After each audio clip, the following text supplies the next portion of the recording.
Hello, ladies and gentlemen. Hope y'all are doing fantastic. So today I'm going to do something a little different for the video because I didn't think of a topic to talk about. I kind of do have a topic to talk about, but I'm looking for a good time to make that video. I just want to do something a little different. I'm just going to read off the AskReddit subreddit, see what people have asked throughout the week, what's trending, and essentially give my take on each of these questions. So we'll begin. First thing, therapists of Reddit. What's been your biggest I know I'm not supposed to judge, but holy shit moment? Well, I'm not a therapist. I studied psychology in high school. I took a class on it, so I guess that's the most I know about. I guess anything therapy related, unless we're talking about physical therapy, then I don't have a clue about any of that. But in terms of I know I'm not supposed to judge, but holy shit moments, I can't really say I have anything at this moment that I can really say is an I know I'm not supposed to judge, but holy shit. So moving on to the next thing. Next one, we have ex-military. How does the latest military leak make you feel? Do you and your brothers in arms feel more or less safe, and why? So I can't really answer this question either. I've never served in the military, so I can't really say from an ex-military perspective. From a civilian perspective, though, I can say that the latest military leaks about that whole thing that was going on with the Trump administration and the whole thing in, if I remember correctly, it was supposed to be a whole military operation in Yemen, and there was a leak that involved members of the Department of Defense and some journalists. I don't know if it makes me feel more or less safe as a civilian. All I know is that it shows me the level of incompetence of the current administration. I think I've made it quite apparent on this channel that I don't like the current administration. And for those of you who are about to tell me, oh, libtard, no, I hate, I didn't like Biden as much as the next guy, but I really don't like Donald Trump and his administration. I think they're all a bunch of retards that don't know how to run a damn country. But no, this just shows a grand level of incompetence in my honest opinion. I don't know why Donald Trump thought it was a brilliant idea to hire a former alcoholic to be the Secretary of Defense. But, you reap what you sow, and he decided to hire someone who I don't think was qualified for the position. Honestly, James Mattis was an infinitely better pick for defense secretary back in his first 4 years, but times have changed, and he decided to pick a former alcoholic who the biggest thing he did in his life was be on Fox News. And I don't remember what his rank in the military was, but he was nowhere near a general like James Mattis was. So there's that. All I can say is that's a huge lack of responsibility on the Trump administration, and if they don't get punished for their lack of responsibility in keeping government secrets to themselves, then that definitely shows us that the current administration doesn't seem to care about the law. Next, Mark Carney just said the old relationship we had with the United States based on deepening integration of our economies and tight security and military cooperation is over. What do you think about that? Well, Mark Carney, let me quickly Google who this is. I am assuming this is somebody that has to do with the Canadian government. Yep, Prime Minister of Canada. Wow, I didn't know that was the name of the Prime Minister of Canada now. My brain is still set to Justin Trudeau. So this is the new PM of Canada. Old relationship we had with the US based on deepening integration of our economies and tight security and military cooperation is over. What I think about that is that's, as an American, that makes me feel a little worried. I mean, Canada has been our biggest ally for God knows how long, and the fact that the current Prime Minister of Canada has no confidence in the current administration. But again, as an American, I didn't vote for Trump. I voted for Kamala Harris. I don't like Kamala Harris even remotely, but I know what we were getting with Donald Trump, and I have no real positive opinions on this administration, and I'm not surprised that our allies think of us as a bunch of idiots for electing a retard as president. So Am I surprised that Canada doesn't find the US as a valuable military partner? Of course I don't find this surprising. Literally, why would you want to align yourself with a country run by a guy who doesn't know what he's saying, but yet he's confident in what he's saying when he says something stupid? And he has a vice president who is basically the definition of Dick Ryder to the max, and a staff that are basically just unfit for their positions. I mean, I guess the only one fit for his position is Marco Rubio, and even then, that doesn't mean a whole lot. When you have, like I said, a former alcoholic for defense secretary, a sugar baby for press secretary, and a guy who knows pretty much nothing about health at all as health and human services secretary. Fantastic. So that should tell you enough. I feel for Canada. I'm not Canadian myself, but I know Canadians, and as an American, it brings me great shame to know that this is what's running the country. But hopefully, in the next 10 years, things will improve. I don't have a really positive outlook on it, but you never know. You never know. Next question. If Canada offered expedited citizenship for people fleeing the US, what would be the reaction in the States? I, as an American, can honestly say that there will probably be a good chunk of Americans, primarily Gen Z and, a good chunk of millennials that would probably, pounce on this opportunity as soon as it popped up. I obviously know very well that Canadians wouldn't offer such a thing, allowing American immigrants to come in and just be in Canada. They're aware that, there's Americans that absolutely love the current administration and will dick ride it to no end. And then there's Americans, such as yours truly, that, I wouldn't say I'm going to be one of those people who's like, oh God, the nation, I can't sleep, I can't think logically because Orange Man is in the White House again. Oh man, my brain hurts. No, I'm not one of those people. I won't lie. I won't, hold back on an opportunity to call Donald Trump the retard that he is, because I genuinely think he's an idiot. And I genuinely think his administration is full of even bigger idiots. And his own party is full of, massive idiots on a scale that is unprecedented for, just stupidity on high levels. So I honestly, if Canada were to offer expedited citizenship for us, I mean, I'd be thankful for the Canadian government, extending an olive branch to us and giving us a chance to leave the United States. Because honestly, the American dream in 2025 is really just having a passport as an American so you can get the fuck out of this country at this point, because I don't see a lot of opportunity here in the United States.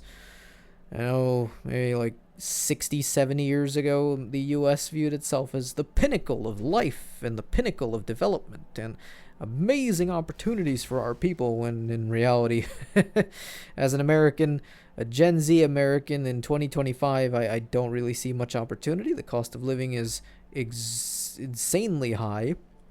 Healthcare is a joke in this country, and job opportunities are pretty scarce. If you have a job here in the United States and it pays well, lucky you. You really got to grip onto that thing hard, because you don't want to lose that. It would be really bad to be unemployed in 2025 America, because America doesn't even give you any real benefits if you're unemployed, even though you're paying your tax dollars to this goddamn country. Next. People who don't hit snooze in the morning, what is your secret? Oh, our first non-political thing that we bumped into on AskReddit. You don't hit the snooze in the morning, what is your secret? Well, I mean, when I have to go to work in the morning, I don't hit snooze. I have to immediately, I use my phone as a clock. That's how I wake myself up in the morning. It usually plays to me a couple of different songs. I know at some I've switched around songs. I tried to find songs that would get me up in the morning. When I was in college, I tried putting a bass boosted version of the Soviet anthem because it was really loud and really obnoxious to have that playing at full volume. But I tried putting that as my alarm to see if that would get me up in the morning. I can sometimes be a heavy sleeper, so I was like, I need something loud, very loud, that'll definitely get me to wake up in the morning. So I made the horrible mistake of setting a variant of the Soviet anthem. Not a brilliant idea, because when I did that, woke up screaming in the morning. That one time I was going to college, it was a Thursday morning, I recall. I set that as my alarm, as my alarm music. As soon as I got up, I woke up screaming like a motherfucker, and I rushed to get my phone to shut up. And that was the last time I was ever gonna set some kind of really loud and obnoxious music as my wake up song.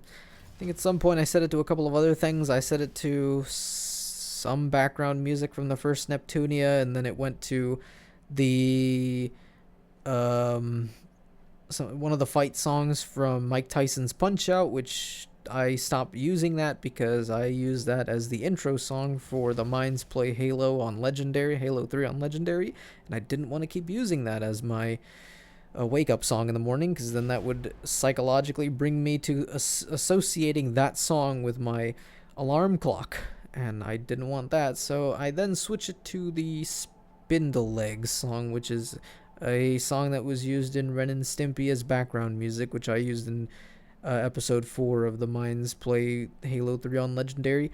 You can't really notice it because I tried my damnedest to edit that section of the video to get the music and the voices to kind of balance themselves out, but the Spindle Legs section, which was the second part of the video, which was us driving on a warthog trying to fight off a bunch of brutes and choppers, that you can't really hear that well. I tried my best on leveling out audio.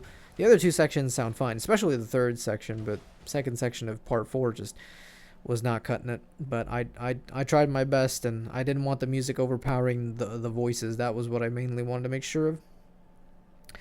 Anyways, next question. So, I guess I didn't really answer that question. Why don't I hit the snooze in the morning? Yeah, I'm just deep in sleep. If I have to wake up for something and it's not work, like something that's not really a big deal, but I'm trying to wake myself up early for God knows what on like a Saturday or a Sunday, or on a day that I'm off and I forgot to turn off my alarm clock, it's usually because, I'm not really supposed to wake up early that day, or because if I am supposed to wake up early, it's not something that I have to actually give two shits about, so I just kind of ignore the alarm or hit the snooze to get it to shut up. Next up, what is something more traumatizing than people realize? Oh, what is something more traumatizing than people realize? What? Shit, that's a fantastic question.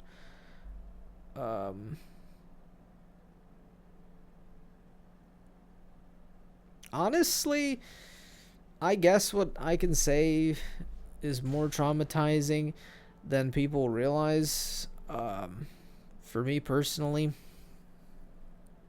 I guess usually, from reading the comments on this subreddit, on this specific post, one person did point out being in a toxic workplace. I mean, I've experienced toxic workplaces before. I can genuinely say they don't help you psychologically. They're more traumatizing in that sense. Not as traumatizing as obviously, having something like PTSD from, war or some horrific experience, but I guess traumatizing on like a lower end level would be something like, like you experience like bad, bad managers or bad coworkers, that sort of thing.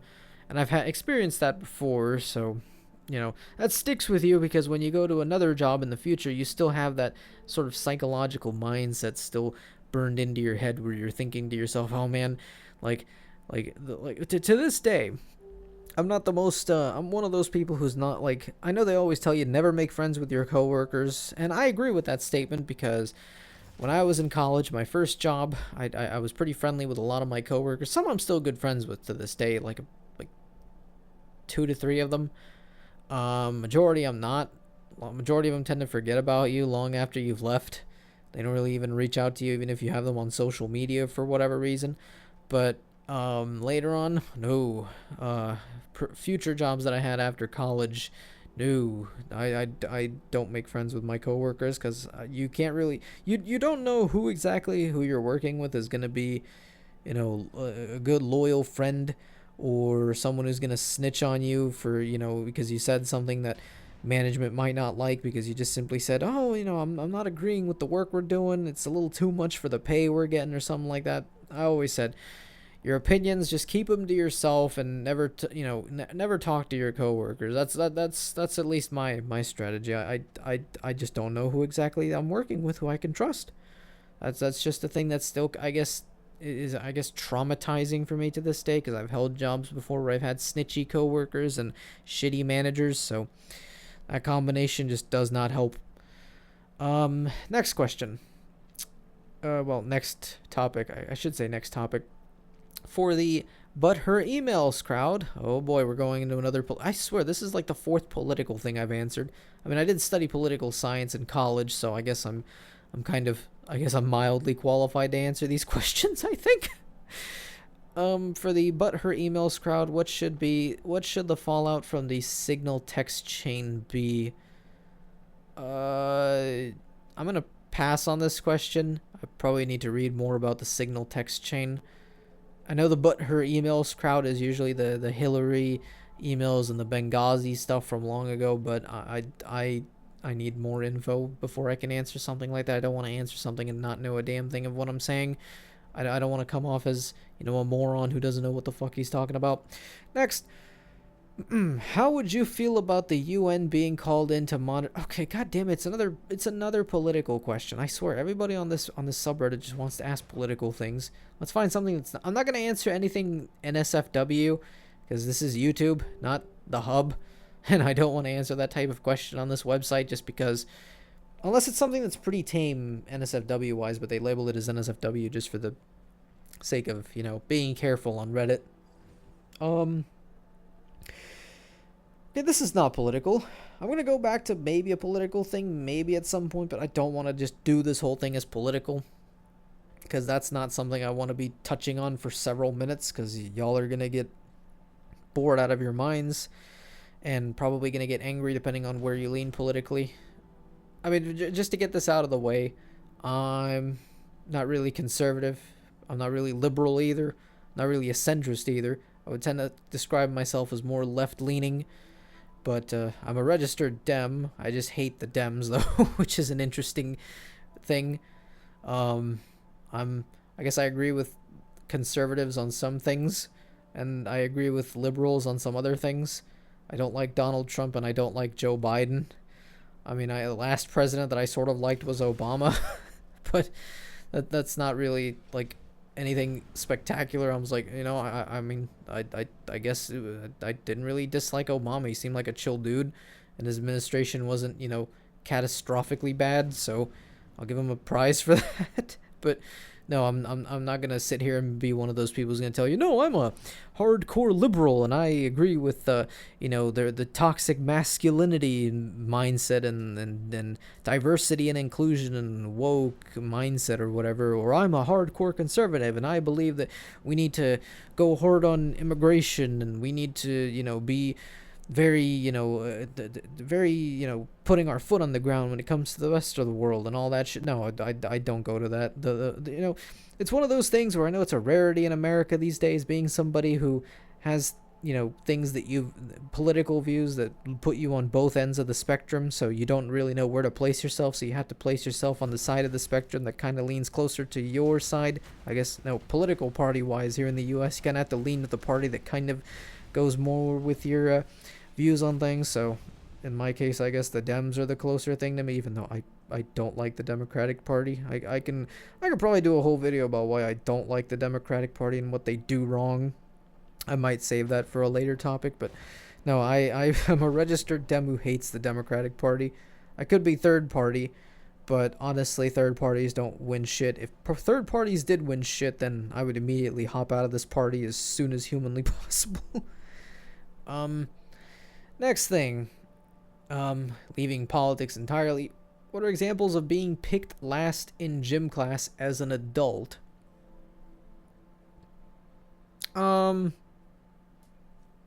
mean, being picked last in gym class as an adult, I think one of the closer things sort of is when you apply for a job and said job ghosts you for like a while.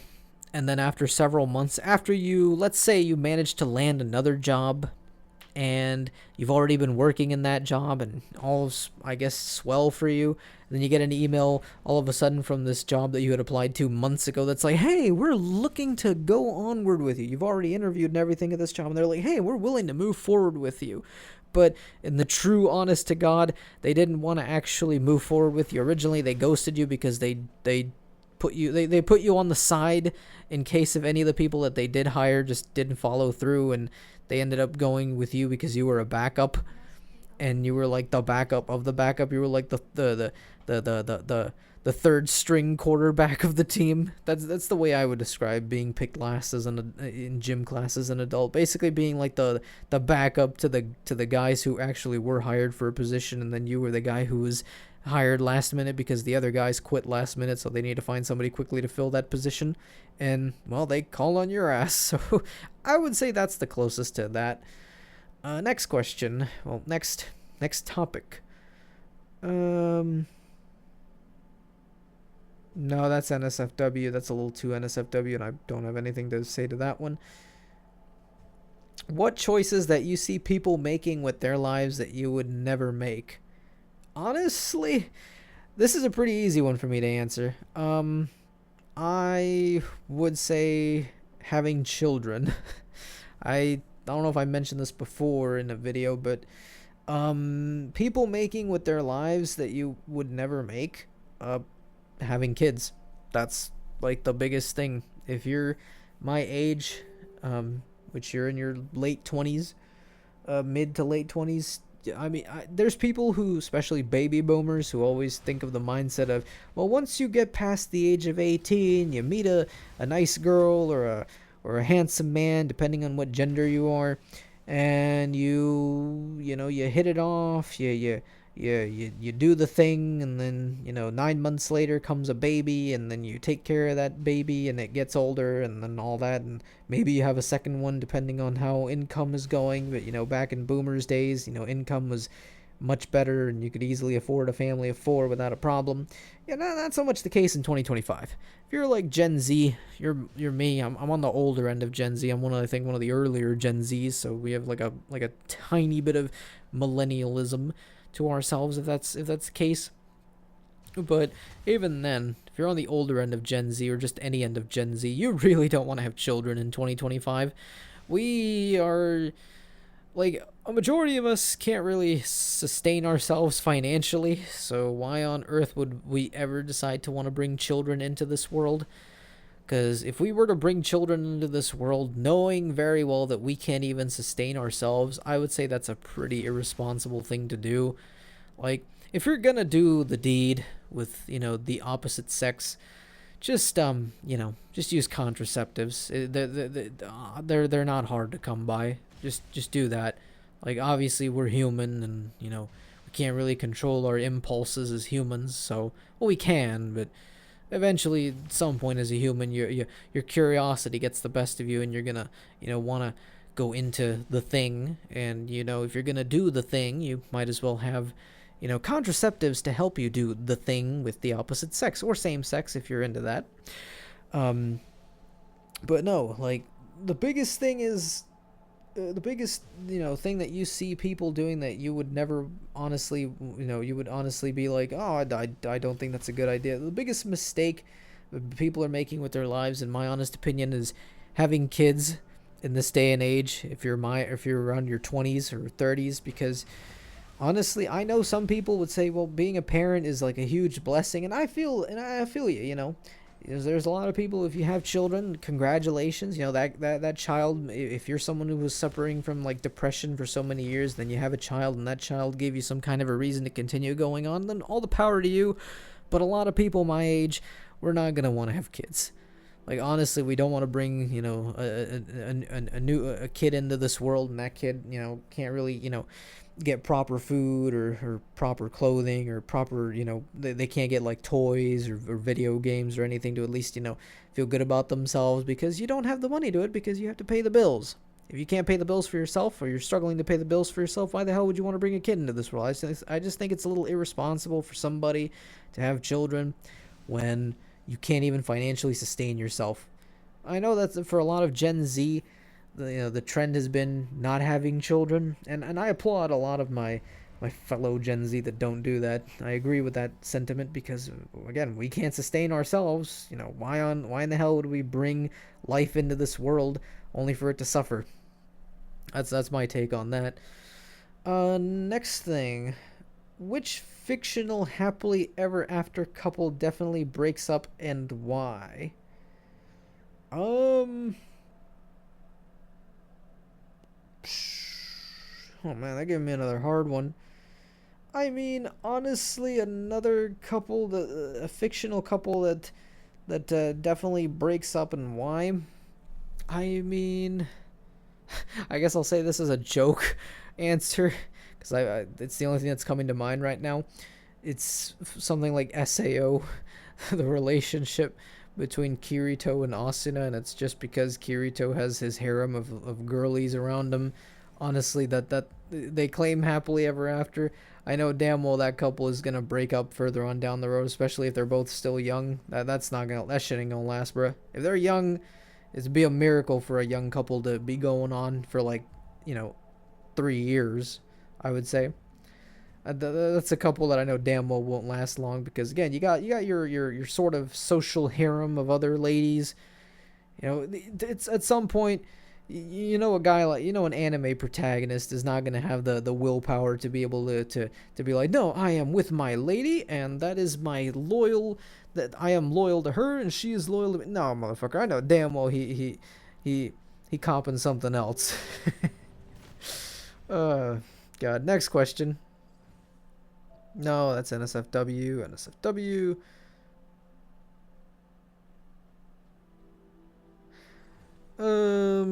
Let's see. Can't answer that because I'm not a woman. Next question. I'm not European. Man, there's some questions here. I probably got room for one more, and that's the end of this video. I don't want to do another political one. I said I was going to do one, but I'm really I don't want to do another political question for now. Oh, here's a good one. What is something that people think is healthy / good for them, but in reality isn't? So that is actually something I would say, that's a pretty easy one for me to answer because I did see a video on this a couple weeks ago. What people think that specifically in regards to, I think it's the activated charcoal toothpastes that are sold on the market. I remember an orthodontist on YouTube actually said that as a medical professional, he did not recommend these toothpastes or any products with activated charcoal in them because of the fact that when you use those, they do whiten your teeth, but they remove the enamel. It's like taking sandpaper to wood. Well, yeah, you're removing, the imperfect chunk of the wood that you're sanding off. You are at risk of revealing, well, in the case of wood, it's just going to reveal another layer of wood underneath. But in the case of your teeth, it's like taking sandpaper to your teeth and removing a top layer of enamel. Because that's what activated charcoal essentially does, according to what he explained. The activated charcoal removes the top layer of enamel from your teeth, and then if you keep using activated charcoal products long enough, at some point your teeth might actually become sort of transparent, which means that you've removed a good chunk of enamel from them, which is kind of bad because your teeth become way more sensitive. Now, they do become white, but they do yellow up again within a couple of days because, well, all you did was just remove a layer of enamel. You didn't actually remove what's causing your teeth from turning yellow. Now, in terms of your teeth turning yellow, to my knowledge, and I'm not some sort of orthodontist or medical professional, but from what I've heard before, anything regarding, drinking soda or coffee or anything like that is usually like a big thing that makes your teeth yellow. I know my teeth are somewhere between white and yellowish, or like beige in color. I'm American, so dental services are not very amazing in this country, or very affordable in this country, so I can't really say that. Oh, well, it's like, well, why don't you get straight white teeth? Because straight white teeth are not really a natural thing either. It's a thing here in the U.S., which is kind of a stupid thing that we really have an emphasis for. Because really, if your teeth are naturally not supposed to be perfectly white and perfectly straight. But back to the whole activated charcoal thing. Apparently, the orthodontist in the video said, don't ever use these types of products, because what they're going to do is just damage your teeth, and once your teeth have been damaged, like they will go, I don't recall if the enamel can come back, but it's you basically, you know, screwed over your teeth quite a bit, and they become really sensitive because you've removed so many layers of enamel from so much activated charcoal that your teeth are now kind of, you know, weaker than they were before. So yeah, don't use activated charcoal toothpaste. Just use basic toothpaste. It's not really anything. You don't. A lot of companies just do that. A lot of toothpaste companies just do that as a marketing tactic to get people to go, oh man, it whitens my teeth, and I don't have to do any. I don't have to go to the dentist or anything like that. No, it's just don't use these. Just use the basic bitch, you know, toothpaste. I call it basic bitch toothpaste, but no. In all seriousness, just use regular toothpaste. It's perfectly fine, as long as your toothpaste, I think someone pointed out fluoride is the ingredient. As long as it has that ingredient, to my knowledge, again, I'm not a medical professional, nor am I an orthodontist. I've just seen YouTube videos on orthodontists that have said their opinions on these things. One of them said as long as it has the ingredient of fluoride, I think I might be wrong on this, that is what you would need to use for the toothpaste to be reliable, which basically means the average toothpaste that you find on the market is going to have such ingredient, and it will be good enough. You know, the only other toothpaste that are actually unique are the ones for very sensitive gums. I think Sensodyne is one of those, which has another ingredient specifically meant for people with sensitive gums. But the average toothpaste that you find on the market, whether it's Colgate or Crest, or I think another one is Aim, toothpaste like these, they're perfectly fine as long as they contain the one particular ingredient, which again, I want to say it's fluoride, but I'm not 100% sure. But if it has this one particular ingredient, which all toothpaste basically needs to have in order to actually do anything, then you're all set. You don't need to spend money on a fancy, expensive brand toothpaste when you could literally just get, you know, average Joe Schmo toothpaste from a dollar store, and it'll do the same exact thing, and you will be able to, you know, keep your teeth healthy. So yeah, that was the last one. This video went on quite a bit, but I am pretty happy that I had a lot of stuff to say. I'd like to thank AskReddit for giving me some topics to talk about for this video. I didn't have anything planned out. This was a last minute thing. I didn't actually stream this week because I've just been a little busy and just didn't want to stream this weekend. Next weekend, once this video is up, it's going to be up during this week. Don't know what day I'm going to have this up, but once this goes up, this coming weekend, there will be a stream, which should be the weekend of April 5th through the 6th, 5th and 6th, Saturday and Sunday. There should be a stream, maybe as early as the 4th of April, maybe as early as that. I'm not fully sure on that. I need to think on that. But anyways, I'd like to thank y'all for joining me for this stream, for this video. God, I'm a little scatterbrained right now.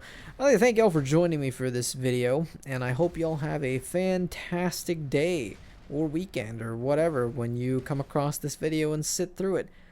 Peace.